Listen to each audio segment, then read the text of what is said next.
O Paulo Paiva é um nome nacional hoje, nessa área de carreira em negócios. Então, tem muita gente que desde a crise, que já se arrasta há tantos anos, depois da pandemia também, às vezes perdeu o emprego que ele tinha, era um emprego melhor. Ele era, sei lá, gerente de alguma coisa, eu não sei. Algo que ele tenha conquistado. E por essa função ele ganhava lá um salário melhor, vamos dizer. E ficou desempregado. E ele espera, de novo, uma vaga daquilo que ele fazia com o salário que ele tinha, e de repente fica mais difícil. Então o que está acontecendo e tem sido muito comum é a pessoa retomar, dar um passo atrás para subir de novo, mas não ficar parado. É a chamada regressão de carreira, e que hoje falam tanto sobre isso. Como eu sei que muita gente está nessa situação, e eu me lembrei deste nome, que é o Paulo Paiva, é um grande coach, especialista em vida, carreira e negócios. Eu disse, poxa vida, está aí uma bela oportunidade de a gente ajudar as pessoas, e muitos que, inclusive, às vezes não perderam seus empregos, mas regrediram de alguma maneira. Ou podem fazer isso, ou já fizeram uma regressão nesse tempo. E não devem se sentir, por isso, diminuídos. É uma circunstância que não dependeu de você. É uma questão de mercado, uma questão de economia, do momento. E você pode, se você chegou a uma função, porque você tem características para isso. E você pode alçar de novo esses voos e até voos maiores. Mas, de repente, quantas vezes na vida... A vida é feita de momentos em que você planta e depois colhe. Que você dá um passo atrás, depois dá 5 à frente. E, às vezes, é preciso dar um passo atrás na nossa vida, não é? Então, talvez esse seja o momento de muita gente, talvez muitas pessoas já fizeram esta opção, mas é preciso falar dela, porque nesse universo de desempregados e tudo mais, a gente quase sempre se limita a dar a contabilidade dos desempregados que nós temos no país. Houve até uma pequena redução agora, no último levantamento, acho que do CAGED, se não me engano, e me corrijam se eu estiver errado, em que houve uma melhorazinha, mas nós temos 13 milhões e poucos desempregados. É certo que nesse meio deve ter muita gente que, digamos, está desempregada porque ele quer voltar àquele emprego que ele já tinha, com o salário que ele já tinha, com os benefícios que ele já havia conquistado, e às vezes é preciso dar um passo atrás. E daí? E daí, se tiver que fazer isso? Então, exatamente para a gente tratar sobre isso que eu trago aqui ao programa o Paulo Paiva, coach especialista em vida, carreira e negócios, que pela atenção e nos atendeu ao nosso pedido, de pronto já digo aqui, bom dia, muito obrigado, viu, Paulo? Bom dia. Bom dia, Laércio, e todos os nossos ouvintes. Prazer estar com vocês aqui. O prazer é nosso. Há algum demérito em a pessoa regredir na carreira? Do ponto de vista do currículo dele, que de repente num período lá do currículo ele esteve melhor, depois houve uma regressão. Isso vai pesar negativamente nas próximas avaliações que as empresas fizerem dele? De certa forma, não. Os RHs, as agências de recursos humanos, os headhunters estão preparados para poder lidar com esse mercado que mudou pós-pandemia. Então, de uma certa forma, a regressão de carreira se torna algo natural a partir de agora. Porque, de uma certa forma, a dificuldade por você voltar no mesmo cargo ou no mesmo salário acontece por essa dificuldade que a gente está tendo hoje dentro da nossa produtividade industrial, comercial, e de uma certa forma estão sendo ofertados salários menores, que se resumem a 50% a 60% a menos do que o salário antigo que esse profissional tinha. Então, faz parte desse relacionamento com o mercado de trabalho, e a gente tem que ter essa humildade de entender que carreira é uma coisa que pode ser construída, que pode ser sendo desenvolvida, e você pode retroceder e depois avançar novamente. Lógico que existem alguns caminhos, algumas estratégias que a gente precisa estruturar aí, tanto para o empregador quanto para o empregado. Mas se essa pessoa não entender esse processo e entender que ele é momentâneo, fica tudo muito mais difícil para essa pessoa, né? Sim, de uma certa forma, as pessoas que têm um pouco mais de dificuldade de entender são as pessoas mais sêniores, que já têm uma carreira já de muito tempo, digamos assim, já tem uma experiência no mercado. Então, eu tenho situações de profissionais que ganhavam seus 10 mil reais, um salário de 20 mil reais, ou às vezes executivos de 40, 50 mil reais, que basicamente hoje estão sendo ofertados por 10 mil reais, 5 mil reais, e aí eles não conseguem entender exatamente o que está acontecendo. Ah, Então, ele entendi. precisa se preparar para isso. Da mesma forma que tem aí cargos operacionais, que uma pessoa chegava a ganhar aí R$ 2.000, e hoje, de repente, ela está sendo ofertada aí um salário de R$ 1.400, R$ 1.200, e ela precisa ter essa paciência para poder entender o mercado nesse momento e entender que isso é uma oportunidade de crescimento para ambos. Os mais jovens aceitam mais facilmente a ideia? Os mais jovens, você tem uma outra perspectiva, eles não olham somente o salário, eles olham os benefícios que tem. Por exemplo, a questão do home office, quando você tem para cargos administrativos a possibilidade de trabalhar parte na empresa e parte dentro do home office, se torna um benefício mais importante do que o salário para um jovem. Já para as pessoas mais experientes, né, que já tem uma carreira aí, basicamente eles prezam mais o salário, o benefício do plano de saúde, porque é isso que impacta dentro de casa, para manter aquela qualidade de vida que ele construiu ao longo da sua vida. Esses mais vividos, mais experimentados, que têm mais dificuldade para entender, será que eles não levam em conta um outro raciocínio, Paulo, do tipo, bom, eu não tenho uma expectativa, eu já vivi muito mais tempo do que o tempo que me resta, então não dá para me submeter a isso, e o jovem pode pensar, vou dar um passo atrás, mas eu tenho tempo de sobra para me recompor depois. Tem a ver, será isso? Tem a ver porque tem uma questão da vaidade. O ser humano ele tem a sua vaidade, e uma pessoa que já construiu uma carreira, já por uma experiência de uma certa idade, tem a questão cronológica, realmente aquilo que você está falando, que é a questão do tempo, me resta pouco tempo, então retroceder significa perder qualidade de vida, perder alguns benefícios que ele lutou tanto para conquistar. Então, muitas vezes você precisa trabalhar muito a saúde mental dessa pessoa, desses profissionais. Eu lido com muitos gerentes, diretores, coordenadores, líderes, que eles precisam entender esse cenário, que basicamente ele vai conseguir dar uma largada rápida aí nesse processo de reconstrução de carreira. Ele pode entrar para um salário menor, daqui a poucos meses a empresa pode reconhecê-lo, ou de repente ele pode ser chamado para um outro tipo de trabalho, para uma outra empresa. Isso faz parte, tanto para esse colaborador que está buscando esse processo de oportunidade. Né? Agora, lógico, se a pessoa ela tem uma condição, geralmente eu pergunto, como faço um processo de coaching de carreira, se você tem condições financeiramente de aguentar alguns meses para fazer um trabalho de reestruturação, de reposicionamento no mercado, isso é saudável. Mas a gente sabe a situação que a gente vive hoje, né? Poucas pessoas elas têm aí esse recurso financeiro, esse fôlego financeiro para se atualizar, para buscar conhecimento, para ter um coaching aí, para poder fazer um processo de carreira ou mesmo contratar um headhunter para criar esse reposicionamento desse profissional. Muitas pessoas hoje já, digamos assim, acabaram com a sua vida financeira e o emprego é necessário mensalmente para que ele consiga manter seus custos fixos, as suas despesas, né, manter a estrutura da sua família. Então, nem todo mundo está preparado para poder ter essa reestruturação. Sempre entendi, Paulo, que devia ser assim, na minha opinião, não sei se eu estou certo, mas uma nação teria que ter uma cultura do emprego que levasse, sim, em conta o vigor da idade e, porém, ao mesmo tempo, a sabedoria da própria idade daqueles que já experimentaram mais a vida profissional, né? Como bem parece, pelo que já li, o Japão leva muito em conta isso, o aproveitamento dos mais jovens, claro, mas em associação com a experiência dos mais vividos. E o Brasil é diferente, a começar pelos concursos públicos, vocês devem se lembrar lá, concurso público para tal carreira, idade máxima 30 anos. Como se a partir dali o sujeito não servisse. Concurso público para juiz de direito. O cidadão tem que ter 30 e poucos anos no máximo. Quando nós sabemos que um advogado com 10, 15 anos de carreira teria uma experiência talvez muito melhor, até de experiência de vida, porque não se julga só à luz da lei, mas da experiência de vida de quem julga. E aí o sujeito já tinha lá 10, 15 anos de advocacia, talvez fosse melhor. Mas ele morre aos 30 para efeito de concurso público, né? No costume brasileiro. Isso, eu estou dizendo, levando em conta talvez até a década passada, algo assim. Mudou alguma coisa nessa cultura brasileira do emprego? Olha, é muito sutil, mas hoje as empresas elas estão se preparando, construindo políticas internas dentro da sua área de gestão de pessoas, com apoio da área jurídica, de compliance, entendendo que, de uma certa forma, a gente precisa entender que a gente está prolongando a vida cada vez mais, de acordo com a ciência, com a alimentação, com a nutrição, e basicamente o ser humano ele está vivendo mais, então ele precisa trabalhar mais para poder se manter, né?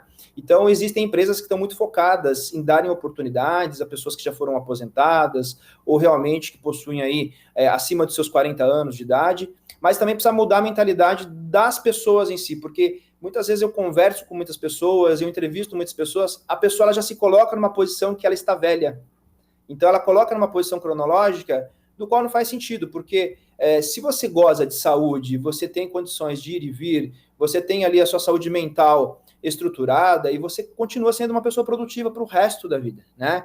Então é muito importante que as pessoas mudem esse modelo mental também, de se colocarem que elas estão velhas. Por que isso acontece? Pelo modelo nosso de aposentadoria, como que a gente fica preocupado em se aposentar. Eu vejo, às vezes, algumas pessoas jovens tentando fazer cálculo de quanto tempo demora para aposentar. Então é como se eu dependesse de uma aposentadoria da qual hoje a gente não pode contar mais com essa perspectiva. Então as pessoas precisam mudar esse modelo mental, as empresas estão sendo estruturadas para trazer esse público mais experiente, seja como consultores, seja num outro modelo de trabalho como PJ, nem sempre CLT, mas que elas fazem sentido, sim, dentro do ambiente empresarial, do ambiente comercial, porque trazem um know-how muito grande, trazem uma experiência gigantesca, trazem velocidade, trazem alta produtividade e trazem um equilíbrio também para a cultura organizacional. Nem sempre a cultura precisa estar cheia de jovens e sendo extremamente competitiva. Eu preciso também dessa maturidade para trazer esse equilíbrio dentro de uma cultura organizacional.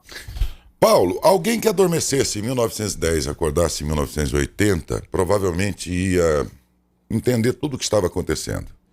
Mas alguém que adormecesse em 80 ou 90 e acordasse agora ia ficar louco, iria dizer, meu Deus, que mundo é esse? Daí vem a minha pergunta. Essa fase de idade aí mais avançada, mas quem que o sujeito está apto a atuar, ela foi, digamos, atropelada por essa parafernália toda, né, desse mundo moderno. E hoje, meu neto pega um celular lá, ele já sabe, com 4 anos, ele sabe já movimentar a tela e brincar e pelos desenhos dele, aquela coisa toda. Parece que já nascem sabendo mexer numa tela. Então, daí vem... há algum conflito ainda, por exemplo, nas categorias daqueles mais vividos em relação a isso? No meu tempo, que é o que eu acho um absurdo esse negócio do meu tempo. Cada tempo é um tempo, né? Que acabou. Mas no meu tempo era assim, assim, esses meninos de hoje, não sei o quê. Esse conflito ainda existe no âmbito das empresas? Existe esse saudosismo de achar que o seu tempo é melhor do que o tempo do outro, né? E isso faz parte do ser humano, acho que faz parte do envelhecimento, do entendimento do que é a vida. O ser humano ele foi muito estruturado para olhar para a visão financeira, para os bens materiais, mas esquece de se autoconhecer, e esse autoconhecimento é necessário no momento de tanta transformação que a gente vem vivendo, né? Para criar esse equilíbrio emocional. E eu procuro dizer muito isso para as pessoas. Basicamente, o melhor momento é o momento do aqui e agora. Então, se você tem 60 anos de idade, seu filho tem 30, 40, seu neto tem 4, 5, o melhor momento para cada um deles é esse agora, porque eles vivem dentro de uma realidade. Então, quando eu trago esse fator comparativo, se ele serve para um crescimento, olha, eu era assim, agora eu cresci, adquiri tais bens, eu construí uma família, legal, é salutar, isso é positivo. Agora, a partir do momento que eu trago achando que lá no passado era melhor do que hoje, a gente traz diversos equívocos. Por quê? A ciência está evoluindo, a tecnologia evoluiu e nós somos movimentados pela tecnologia, né? Então, quando você pega aí, por exemplo, um celular, que ele hoje praticamente é um computador que está na tua mão, e você tem toda a informação, você consegue gerenciar a sua vida financeira, você consegue gerenciar a compra, tudo isso trouxe velocidade. O problema é que, basicamente, a tecnologia ela avança muito mais rápido do que o nosso processo adaptativo, né? Então, o ser humano tem essa dificuldade de se adaptar com certa velocidade. Agora, é óbvio, eu trabalho captando pessoas também no mercado para algumas empresas, que algumas pessoas ela tem essa adaptabilidade, independente da idade que ela tenha, seja um jovem de 20 que está iniciando sua carreira, seja uma pessoa que já está ali, já deu andamento na sua carreira com 30, 40, ou mesmo uma pessoa que está praticamente, aparentemente, que a gente falaria no final de uma carreira, após seus 60 anos de idade, tem pessoas que estão se adaptando muito rápido, independente da sua idade. Essas pessoas valem muito para o mercado. Você diria de gestão de talentos. Você diria que hoje em dia a adaptabilidade, seja lá de que idade for, e a pessoa que for rápida na adaptação, esse leva vantagem? Ele leva vantagem. Se você pegar, por exemplo, você vai a um restaurante hoje, você percebe um fast food, que é muito comum, né? você percebe que ele tem ali não só mais aquele lanche, que é o lanche de carne, mas ele tem um vegano, ele tem um vegetariano. Por quê? Porque ele entende que dentro do conceito de família, basicamente, para ele atrair esse cliente, ele precisa ter um portfólio diferente para poder atrair. Então a gente vê uma diferença hoje em grandes churrascarias, que hoje você chega lá, você tem uma ilha gigantesca de salada, você tem pratos diferentes, você tem uma comida japonesa no meio de um restaurante, de uma churrascaria. Então, essa adaptabilidade que a gente vê dentro do mercado, do comércio em si, do mercado de trabalho, ela se torna necessária, porque as pessoas que se adaptam, elas conseguem passar por essa transição de uma forma um pouco mais tranquila, de uma forma um pouco mais como um aprendizado. Então, eu converso com pessoas de 20, 30, 40, 60, 70 anos de idade, que às vezes estão ali como mentores dentro de uma empresa, e que eles estão se divertindo com o TikTok, estão se divertindo com o Instagram, estão se divertindo com o Facebook. Da mesma forma, eu vou ter algumas pessoas com o mesmo nível de idade que está criticando, que acha que isso não é interessante, que isso não é importante, que acha que o mundo tem que acabar, né? Porque está tudo errado. Então, são formas de como cada um se comporta, né? E eu sempre trago essa visão. Precisamos ser protagonistas da nossa vida. É isso que vai fazer a diferença. Não é lutar contra um processo do qual você não tem como brigar, que é a mudança. A mudança, ela acontece no clima, a mudança, ela está acontecendo na família, a mudança, ela acontece no âmbito religioso, no âmbito educacional, na estrutura familiar, ou seja, a gente vem vivendo uma mudança desde que o mundo é mundo, e algumas pessoas relutam isso. Acho que os filósofos já traziam essa perspectiva de discutir no passado todas essas transformações, todas essas mudanças, não é? E muitas vezes foram dados como louco, né? E hoje a gente está se discutindo aí, passado, presente, talvez o futuro, como será isso? Eu acho que o melhor momento é o aqui e agora.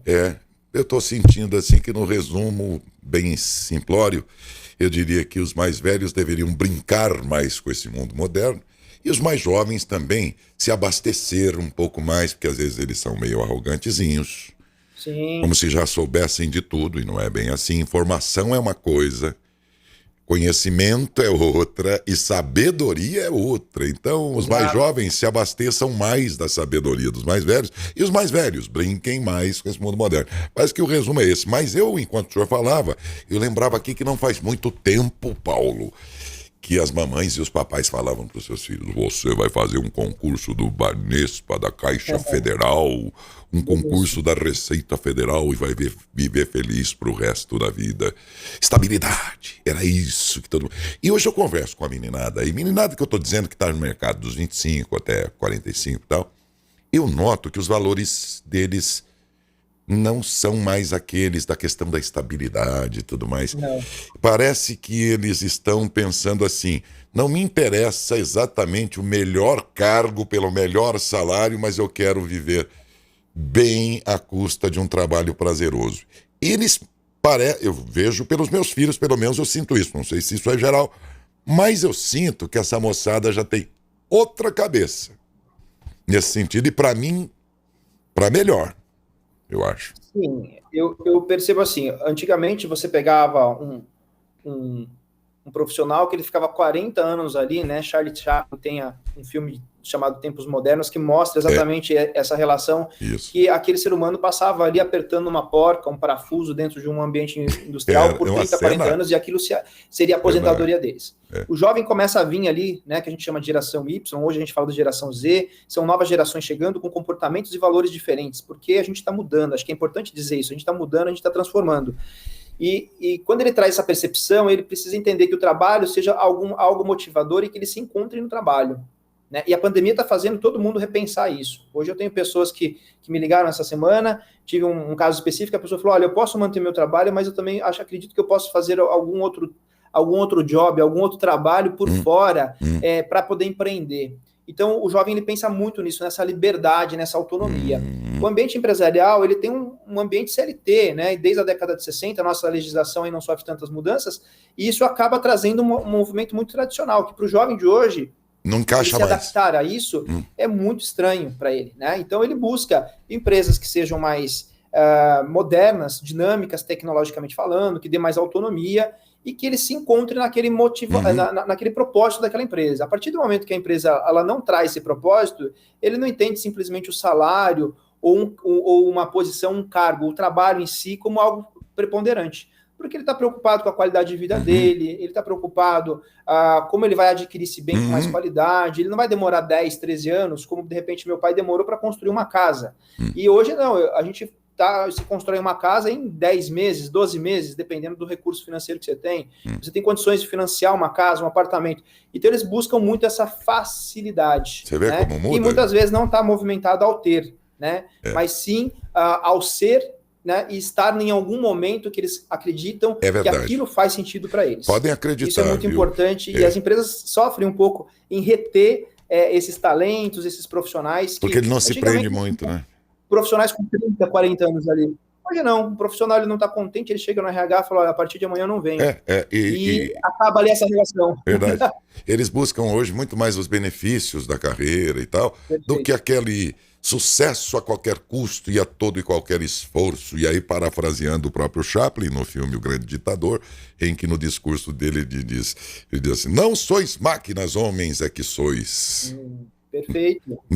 É que eu lembrei, você falou do Chaplin, eu lembrei. As empresas estão buscando essa adaptabilidade, é algo que elas vêm de uma forma muito lenta, né? Por uma questão de legislação mesmo, mas a tecnologia está avançando. Olha o que você pega, você acabou de falar do seu neto, por exemplo. Eu também tenho um sobrinho de 4 anos, que se você dá um celular para ele, agora qual é o ideal? Que o vô entre dentro do ambiente desse neto, que esse pai entre dentro do ambiente de seu filho adolescente, não é questionar que a adolescência dele era melhor, que o trabalho dele no passado, ou que os valores dele eram de forma diferente. Mas o que está acontecendo hoje? A estrutura familiar precisa entender isso. Né? A gente precisa congregar dentro de casa para poder entender a relação social, porque a empresa ela é uma extensão da sociedade. Algumas empresas já entenderam isso rapidamente. Então, ela tem toda essa extensão da sociedade. A questão de gênero, sexo, religião, cor, ela está trazendo isso para dentro da organização. Então, a tendência dela criar uma produtividade, um processo criativo de inovação muito mais amplo do que empresas muito mais tradicionais, ela vai fazer mais sentido para esse jovem. Esse jovem vai procurar por essas empresas que trazem esse processo adaptativo, né? E não aquele enquadramento daquela liderança extremamente autoritária, autocrata que se tinha no passado. O chefão, né? Aquele chefão está perdido nos dias de hoje, né? Perdido, porque hoje ele submete-se à avaliação de um time, à avaliação de uma equipe. A equipe também está avaliando esse gestor, esse chefe. Existe uma ouvidoria, existem RHs com ferramentas de avaliação de desempenho, de clima organizacional, que está validando esse profissional. Né? Ele está ali como chefe porque ele tem competência, ele adquiriu essa responsabilidade, mas é fundamental que ele entenda que é uma relação e que ele precisa se dar bem com o seu time, com a sua equipe, para que ele mantenha essa cultura, esse clima da empresa de uma forma produtiva, e não que ele seja ali basicamente um ditador, né? Eu acho que isso traz para toda a transformação, não só no ambiente profissional, né, no ambiente empresarial, no ambiente de comércio, mas principalmente para a nossa gestão pública, para tudo que está acontecendo no mundo. Aquele tempo de bater no peito e dizer essa empresa é minha e tal, e me engula aqui. Acabou. Ninguém vai ficar com o cara lá, é tua, parabéns, fique com ela, eu vou para outro canto. A coisa é assim hoje em dia, né?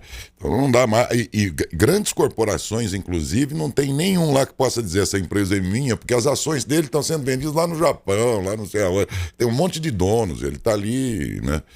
E não é mais essa história, isso aqui é meu e acabou, o senhor sabe com quem está falando, né? Aquelas coisas e tal. Acabou esse tempo. Tem pergunta de ouvinte aí, o Felipe Manhani, inclusive, sobre o tema de hoje, que nós estamos conversando com o Paulo Paiva, que é coach especialista em vida, carreira e negócios. Depois você me passa aí os canais que você tem aí dos seus trabalhos, enfim, porque eu sei que é bastante extenso aí, o conteúdo é bastante grande, bacana. E é por isso que, inclusive, nós chegamos até você para entrevistá-lo e agradeço mais uma vez. Pergunta do ouvinte. Um dos ouvintes nossos, Paulo, ele acabou falando que ele é da área de TI, já trabalhou em empresas como UOL, Prodan, TV Globo, TV Record, já tentou várias vagas em quase todos os níveis e o que ele percebe é que o recrutador não aposta no tipo de ação. O que seria a ação, né? Aí que viria a pergunta. Os recrutadores estão prontos para esta regressão ou transição de carreira? Então, os recrutadores hoje têm uma queixa muito grande. Eu mesmo estava dando uma entrevista sobre isso. O quanto os recrutadores também não estão preparados e não evoluíram frente a toda essa modernidade que está tendo. As entrevistas acabam sendo online. Basicamente, ele precisa olhar muito mais para o LinkedIn, que é a plataforma onde essa pessoa esteja cadastrada, atualizada. Então, alguns recrutadores eles não estão hábeis a fazer esse processo de seleção, porque ele não entende toda essa mudança. A tecnologia TI é uma área hoje que está mudando a cada 5 segundos. Ela está se desenvolvendo cada vez mais. Então, cabe a essas grandes empresas que trabalham com o ramo de tecnologia e formem a opinião.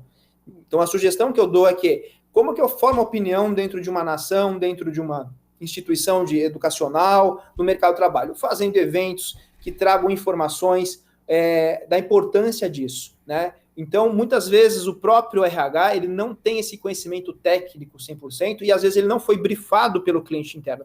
Lembrando que o RH é uma pessoa que está fazendo recrutamento e seleção ali dentro, interno da empresa, mas que ele tem que entender o que o diretor de TI está querendo, qual é a oportunidade dessa vaga, e precisa trazer essas informações para que o RH possa trabalhar. Quando esse briefing não é feito de qualidade, com qualidade, muitas vezes acontece isso, que a pessoa que é o candidato, por mais que ele tenha um belo currículo, ele tenha belas certificações, ele tenha um conhecimento vasto, o RH não consegue extrair isso, porque basicamente alguns profissionais eles vão percorrer um ambiente técnico do qual a área de recursos humanos não conhece. Não 100%. vai entender. E ali você precisa ser um pouco mais comunicador, um pouco mais persuasivo e negociador ali naquele processo da entrevista. Imagina que alguém de TI não tenha tanta habilidade assim Exatamente, de mestre nessa área de humanas. Né? Área. Na parte de humanas ele vai ter essa dificuldade de comunicação. Sim. Então, nesse caso pro ouvinte aqui, seria o caso dele tentar, quem sabe, se vender melhor.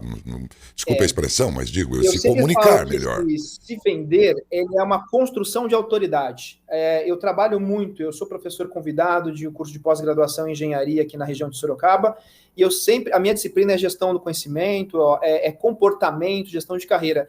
E quando eles se deparam com essa disciplina no final do curso, eles falam assim, poxa vida, essa disciplina tinha que ser a primeira disciplina.